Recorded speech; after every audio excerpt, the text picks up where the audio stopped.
Well, hi, I'm Jim Saxon, and I live in North Carolina near Charlotte.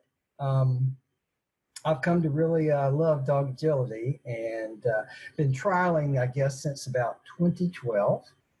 And started out with a black-coated retriever named Jake, who was a much better athlete and the whole bit than I was. So, uh, yeah, he did quite well. Now, I'd been involved in dogs for quite a while, but had not done agility before then. And I'd done hunting tests, tracking, frisbee, and dock diving in competitive situations. But agility was completely different. I thought it was going to be easy. All the dog has to do is jump over a few jumps, go over an A-frame. I said, oh, okay. Yeah, my dog will do that real nicely. And then you learned. So, but we had a good time, and he did real well through his career. Now I have Penny, who's 3 years old, and we've been trialing. I was trying to remember, probably um, 2018, I guess, early in 2018. So she's doing real good. Yeah, I've had different struggles with her, but she is real fast and she's a lot of fun. So she's the only dog that I have right now.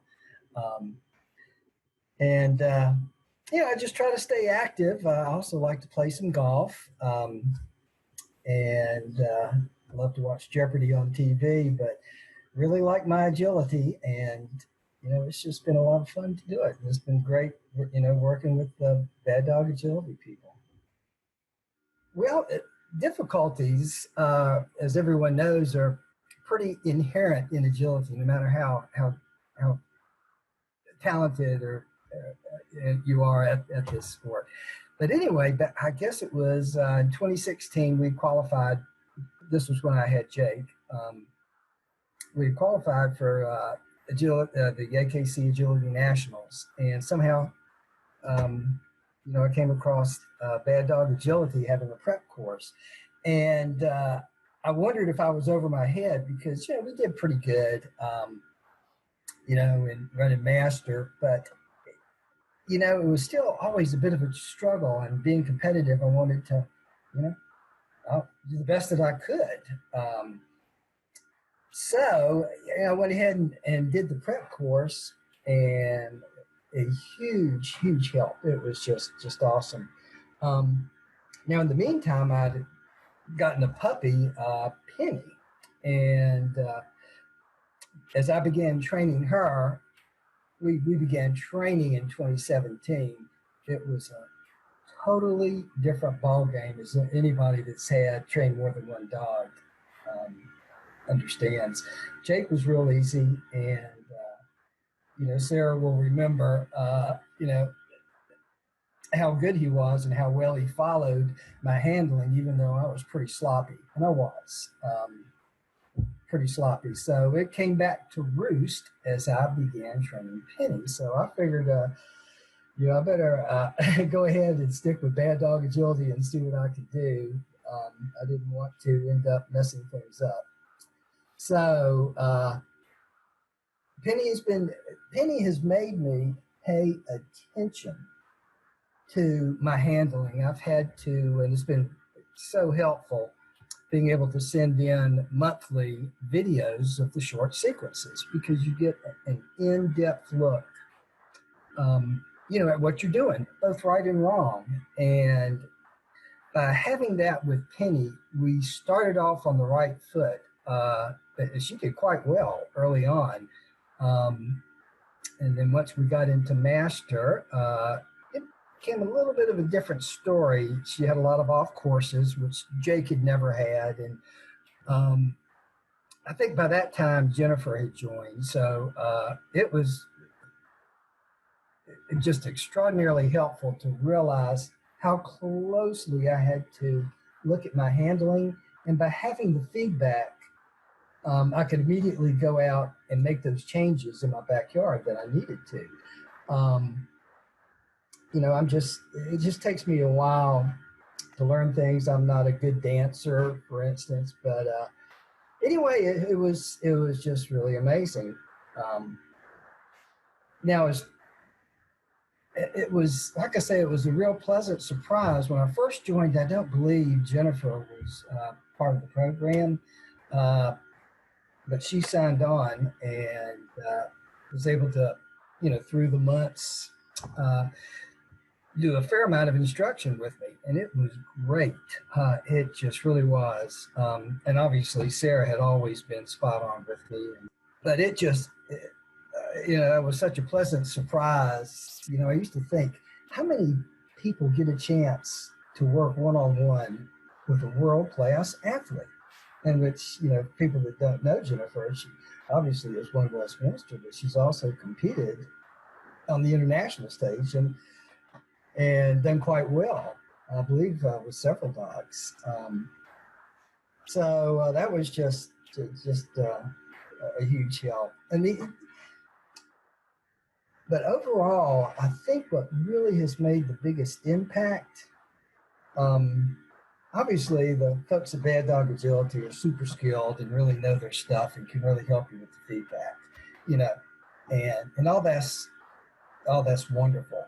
But it's the relationship, I think, that is actually meant the most to me. I've had a lot of instruction, been to a lot of different agility classes through the years, been to seminars with some, world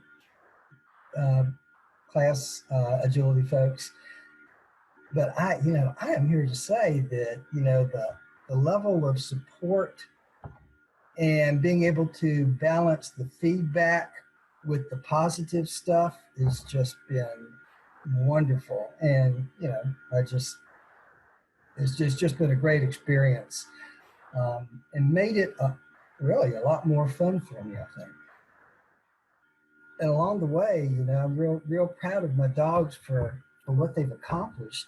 After I did the course, and I believe it was late 2016 into 2017. It was a short course to prepare for the National Agility Championship, and I went there, and Jake ended up at fourth place in Premier, in 20-inch preferred. I guess there was over 50 dogs in there, and it was just an awesome experience. And I did not make the finals. I made a handler error in standard and forgot to go back and fix the backside we missed. So I didn't get a 5-point deduction. I think I got 100 points. But anyway, that was good. We did have a good time to beat run too at nationals. He was 11th, and he did well. So, and then with Penny, when we started, got into got into excellent. Most people have trouble getting out of open. Well, I had trouble getting out of excellent with her, and so I really buckled down. And I think that's when I restarted. I'd had to take a break from bad diet and agility to get some health issues squared away. That took several months. So hooking back up, we finally got through excellent in both standard and jumpers. And so our Q rates now, well, I think around 60%, which for her is very good. But by really listening closely to Sarah and Jen in the videos that I submit, I've learned I've learned to make my timing and the lines that I set much more efficient, as well as working on the contacts. She just has not missed any contacts. I don't think she's missed a single one. And, we had worked on that. And so right now she is and we can look this up, but I am 99% positive she's the number one flat-coated retriever through all jump heights. So that's pretty happy about that. And she's also made the National Invitational. So She's just done. I just couldn't be more proud of her. She's she gets beat by the fastest border collies, but she can still hang in there and occasionally win at master standard. She's had a couple of 34-second master standards, 22-second jumpers. Those are just cool. And the other thing, I guess, the big thing is just the relationship that I've developed with her. And, I've just learned to trust her. You got to do those blind crosses, when they're called for, and trust your dog. And lo and behold, she loves them. So real proud of her. She is the star. And I would say to anyone considering joining Bad Dog Agility, to obviously, the big thing is, they know their stuff. There's just not a doubt about it. Just so spot on with the instruction that you get. It's just like having a personal lesson in person is just amazing. But there's a lot of people that can give real good instruction, but for me, what really matters is they take a personal interest in everyone, no matter what you are going through on the agility course, be it a lack of confidence, trouble with start lines, contacts, your dog is nervous. They are willing to help and give you excellent help. So you're just not limited in what you can submit to them. It's like a community and a family. So it's that, for me, has just been absolutely vital. I have not a doubt in my mind, and they have.